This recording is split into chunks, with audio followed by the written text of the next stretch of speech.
vidéo sur le régulateur de ralenti qui se trouve notamment et sûrement, c'est ce que je voulais dire sûrement et l'autre notamment, qui se trouve sur les Renault Mégane 1 phase 2, 1,4 litre 16V. Donc je parle dans mon cas. Et moi, j'ai cette pièce-là qui régule le ralenti. Et apparemment, par rapport à ma vidéo que je vous ai faite aujourd'hui, expliquant le problème d'où ça peut venir, certains disent que c'est cette pièce-là qui fait que ça ne va pas, que vous avez le régime moteur qui monte de temps en temps tout seul, comme si que la voiture, vous arrivez à un feu rouge ou à un stop, comme je vous ai dit, et à un moment donné, vous vous mettez au point mort, normal, vous avez comme si que la voiture elle accélérait un peu. Là, vous êtes obligé d'appuyer sur l'accélérateur, sachant que vous êtes au point mort, bien entendu, et de relâcher un coup sec, de façon à faire baisser le régime. Bon, apparemment, c'est cette pièce-là. Donc, ça s'appelle... Hop, je vais vous faire voir ça tout de suite. Ça s'appelle donc un contrôleur de ralenti, voilà, un régulateur de ralenti, et ça porte aussi un autre nom, c'est Actu, je sais pas quoi. Alors, attendez, je vais vous dire ça tout de suite. Voilà. Actuateur de ralenti, régulateur de ralenti. Voilà, ça porte plusieurs noms. Voilà, on va plus parler d'un régulateur de ralenti. Ça régule le ralenti. Donc ça maintient. Donc là, je vais vous expliquer comment nettoyer cette pièce. Cette pièce-là, elle se trouve, bien sûr, dans le moteur. Il faut soulever le capot, bien entendu. Donc vous regardez certaines vidéos à YouTube et ça va vous expliquer là où il est. Il est vraiment facile d'accès. Il est devant soi, voilà. Cette pièce-là, moi-même, je l'ai nettoyée. Alors, il n'y en a pas beaucoup qui le disent sur YouTube. Moi-même, je ne l'ai pas dit, je ne l'ai pas fait montrer parce que je n'ai pas fait montrer quand je l'ai démonté. J'aurais peut-être dû, mais bon, voilà. Comme j'étais tout seul, je me suis dit, tenir le smartphone d'une main et de nettoyer, ça ne va pas être pratique. Donc, je n'ai pas fait voir. Sachez que cette pièce-là, ça peut se nettoyer. Alors, je vous explique. Vous allez donc... moteur éteint, bien entendu, sans mettre le contact, vous allez retirer ici la fiche. Voilà, la fiche qui sert à alimenter. Surtout, vous retirez la fiche. Gentiment. Vous enlevez les vis, bien entendu, qui tient cette pièce-là. Donc, ce sont deux vis. Tête Torx, je crois. Il me semble que c'est ça. Voilà, deux vis Torx. Vous dévissez. Et vous sortez cette pièce-là. Voilà, vous tirez dessus, ça la sort. Ensuite, ce que vous faites, profitez-en pour nettoyer l'intérieur où c'était logé, parce qu'il y aura sûrement du noir dedans. Donc vous prenez un petit peu, par exemple, du produit pour nettoyer les vitres, ou un petit peu de Pexitron avec de l'eau, voilà, par exemple. Vous mettez ça sur un sopalin ou un chiffon, voilà, préférez... ou un Kleenex, voilà, ou même du papier toilette, pourquoi pas, moi des fois je le fais avec, vous en mettez un peu, vous nettoyez bien l'intérieur de la pièce, là où ça c'est logé, donc vous nettoyez bien, et profitez-en aussi pour mettre un petit peu de graisse sur les vis bien sûr qui tiennent cette pièce là, vous mettez un petit peu de graisse au bout, de façon à ce que quand vous allez revisser, comme c'est vissé sur du plastique, ce sera mieux, et ça vissera mieux, voilà, et en plus la graisse, c'est très bien pour la mécanique. Donc, je disais, on peut nettoyer cette pièce-là. Ce que vous allez faire, vous allez bien m'écouter. Parce que c'est pas que c'est sensible, mais voilà. Si vous y allez comme un bourrin, vous risqueriez d'avoir ça qui vous reste dans les mains. Donc, vous sortez la pièce et vous faites comme si vous vissiez ceci, là, ça. Vous le vissez dans le sens des aiguilles d'une montre, là-dedans. Donc, vous le tournez dans ce sens-là pour le visser. Ça va visser dans le vide. Voilà, dans le vide, vous allez vous apercevoir que ça tourne, indéfiniment. Vous faites 4-5 tours, même 6, voilà. Et voilà, pour être sûr que c'est bien vissé. Ensuite, ce que vous faites, vous tirez ici dessus, comme si vous l'attrapiez avec, entre votre pouce et le petit doigt, là, enfin, pas le petit doigt, le machin, je sais plus, là. Vous attrapez ça, vous tenez bien sûr la pièce ici d'une main, vous attrapez ça et vous tirez dessus comme ça. C'est un peu dur, c'est normal puisque c'est un moteur pas à pas. C'est pour ça que je vous ai dit, moteur coupé, et surtout vous enlevez les fiches. Vous tirez dessus, la pièce là, cette tige, j'appelle ça une tige, hein, cet axe là, ça va sortir environ, si je prends par rapport à la photo, ça va sortir de là, ça va atterrir ici à peu près. Voilà. Donc ça va sortir 2 ou 3 fois ce que vous voyez ici là, la taille de là à là. Voilà, ça va sortir. Et vous allez baisser, vous voyez cette pièce noire qui est là, sur l'axe, ici, sur la tige, hein, j'appelle ça une tige ou un axe. Vous allez baisser ça vers le fond là.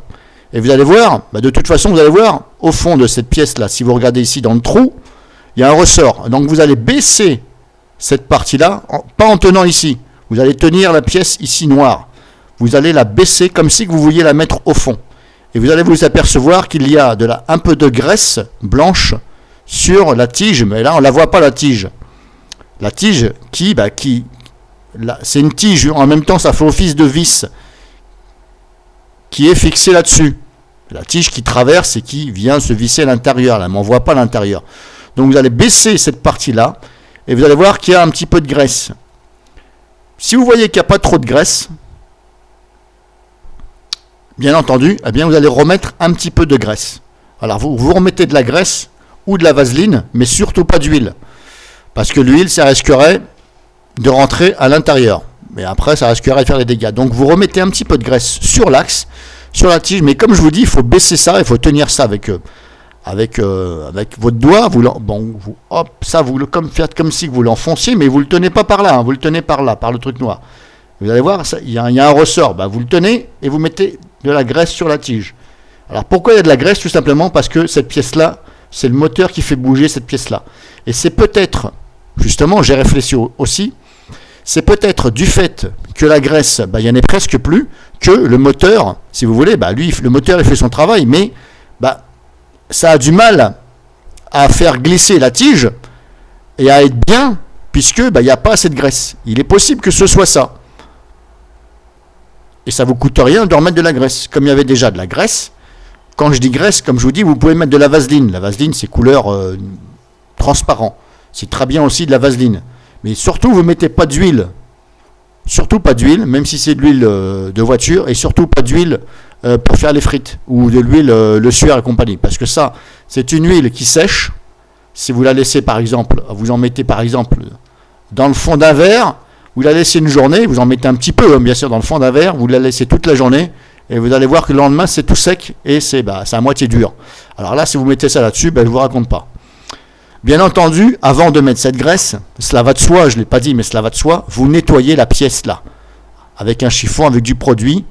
Vous ne pulvérisez pas de produit à l'intérieur, vous mettez du produit sur un chiffon, un Kleenex ou du papier, sopalin, papier toilette, Kleenex, on s'en fout, et vous, bien sûr, vous nettoyez, voilà, ça va être un peu noir là, vous allez voir, c'est un peu noir ici. Alors vous nettoyez, bien entendu, là il y a un joint, faites attention. Le joint, vous le nettoyez aussi, vous le sortez gentiment. Je dis bien gentiment parce que s'il est craquant, je ne sais pas l'état de votre pièce, si c'est craquant, le mieux c'est de remettre un joint. Et si vous voyez que vous essayez d'enlever ce joint pour le nettoyer, ça vous reste dans les mains, si vous n'avez pas de joint sous la main, il serait bien de trouver un joint ou quelque chose qui fasse office de joint.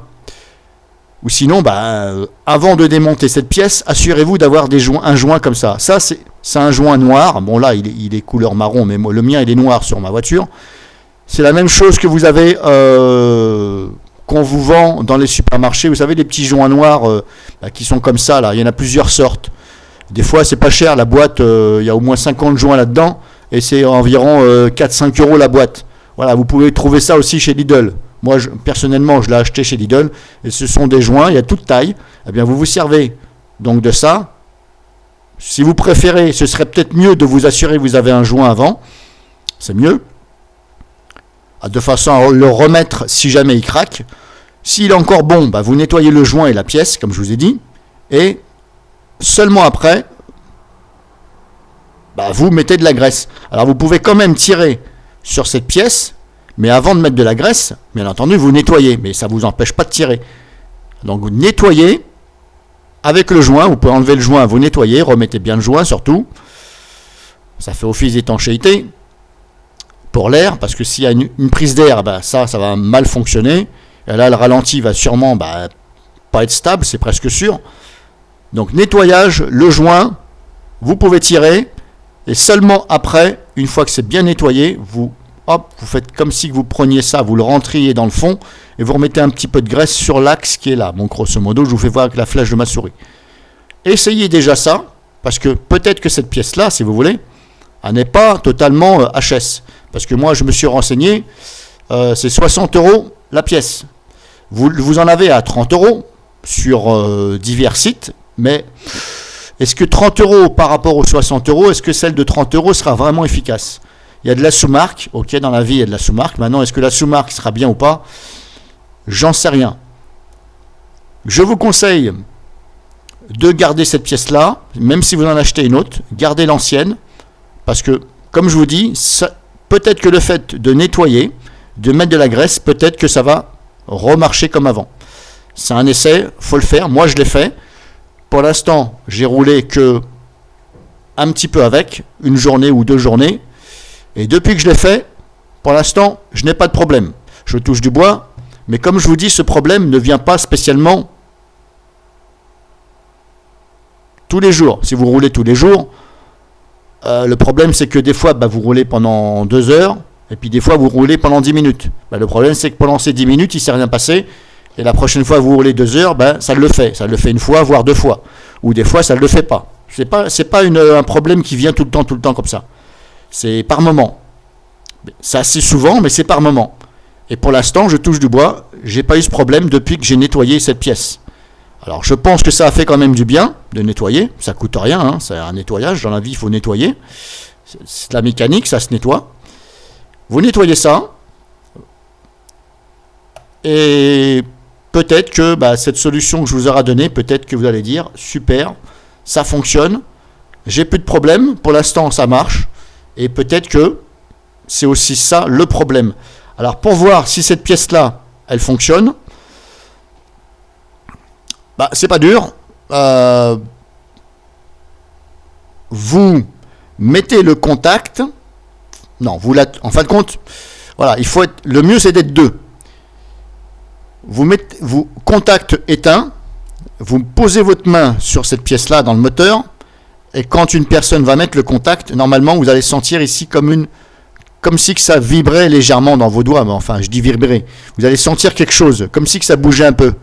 Normalement, ça veut dire que cette pièce-là, elle est bonne. Si vous voyez que ça ne bouge absolument pas, vous ne sentez rien. Mais comme je vous dis, il faut être 2. Il faut quelqu'un qui met le contact. Ensuite, il coupe. Et vous allez sentir, vous posez votre main dessus. Et vous devez sentir quelque chose. Si vous ne sentez rien, je pense que cette pièce-là est HS. Nettoyez-la au cas où. Gardez-la, libre à vous d'en acheter une autre. Moi, je vous ai donné une solution, on va dire, pour le nettoyage. J'espère pour vous que ça marchera. Moi, je l'ai fait. Pour l'instant, je touche du bois, ça a l'air de fonctionner. Après, comme je vous dis, c'est à vous de voir. Moi, je vous donne les solutions. Essayez, on ne sait jamais. Des fois dans la vie, on reçoit des idées et puis ça fonctionne. Et moi-même, des fois, j'essaye de faire des trucs. Des fois ça marche et des fois ça marche pas. Et j'espère que là ça marchera pour vous. Pour l'instant, ça a l'air de fonctionner pour moi.